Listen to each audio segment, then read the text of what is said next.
State bank का शरह सूद में 2% कमी का ऐलान। 2% कमी से नई शरह सूद 17.5% हो गई। स्पीकर कौमी असम्बली पार्लियामेंट से गिरफ्तारियों पर ऑपोजिशन की तनकीद से दिल बर्दाश्ता। सोचना पड़ेगा कि स्पीकर के ओहदे पर रहना है या नहीं। तासुर दिया जा रहा है जैसे सब कुछ स्पीकर की मर्जी से हुआ। ऐवान में गुफ्तगू। पीटीआई का कल शेड्यूल एहतजाज मौखर करने का ऐलान। एनओसी हो या ना हो, लाहौर में 21 सितंबर को जलसा हर सूरत किया जाएगा। सलमान अकरम और मलिक अहमद बुच्छर की मीडिया से गुफ्तगू। इस्लामाबाद हाई कोर्ट ने गिरफ्तार पीटीआई रहनुमाओं का जिस्मानी रिमांड मुअत्तल कर दिया। रहनुमाओं को प्रोडक्शन ऑर्डर्स पर कौमी असम्बली पहुंचाया गया। स्पीकर से मुलाकात में तहफ़्फ़ुज़ात का इजहार। 190 मिलियन पाउंड रेफरेंस में बानी पीटीआई की बर्रियत की दरखास्त मुस्तरद। एहतसाब अदालत ने रेफरेंस के आखिरी गवाह पर जिराह के लिए कल की तारीख मुकर्रर कर दी।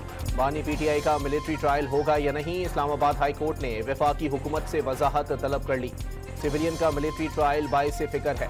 जस्टिस मियां गुल हसन औरंगजेब के रिमार्क्स। पेशावर हाई कोर्ट बन्नू ने एंटी करप्शन को जज हुमायूं खान के खिलाफ कार्रवाई से रोक दिया। अदालत ने एंटी करप्शन से आइंदा समात पर तमाम रिकॉर्ड तलब कर लिया। गवर्नर सिंध ने 11 रबीउल अव्वल को भी आम तातील देने के लिए वजीर आजम और वजीर आला सिंध को खत लिख दिया।